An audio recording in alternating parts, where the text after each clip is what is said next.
Terima kasih Anda masih menyaksikan Kompas Pagi bersama saya di Ponor Bagia. Kini kami akan mengajak Anda untuk melihat serta mengulas informasi penting apa saja yang termuat di dalam Harian Kompas edisi Rabu 3 Juli 2024. Saat ini kami akan mengajak Anda terlebih dahulu untuk melihat foto besar di halaman muka.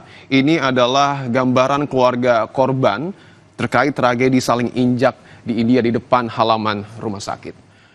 Keluarga korban tragedi saling injak di distrik Hathras, negara bagian utara Pradesh, India, menanti di halaman rumah sakit.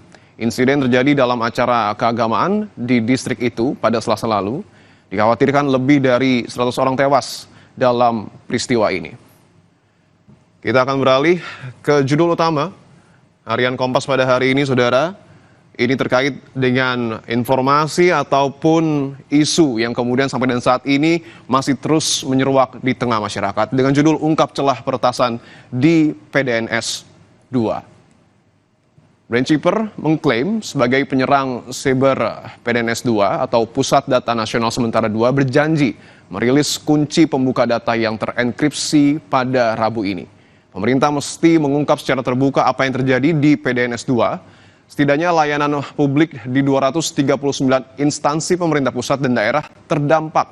Aksi nyata untuk penanganan dan pembenahan dinanti. PDNS 2 lumpuh sejak 20 Juni lalu membuat sejumlah pihak terdampak.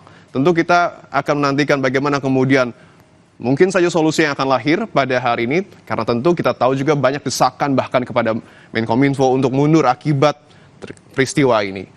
Kami akan langsung mengajak saudara untuk menuju ke halaman 15. Ada juga informasi menarik di sini untuk mengulas sidang pra-peradilan Peggy Setiawan dengan judul Kuasa Hukum dan Polda Saling Tolak Dalil.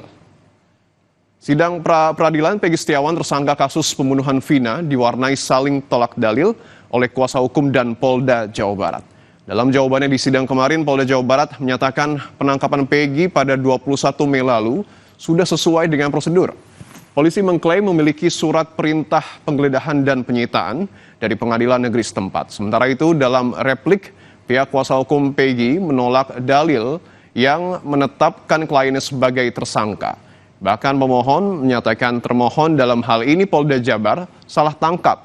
Ciri-ciri Peggy Setiawan tidak sama dengan Peron. Sidang pra-peradilan akan dilanjutkan hari ini dengan agenda pemaparan bukti, termasuk mendengarkan keterangan saksi.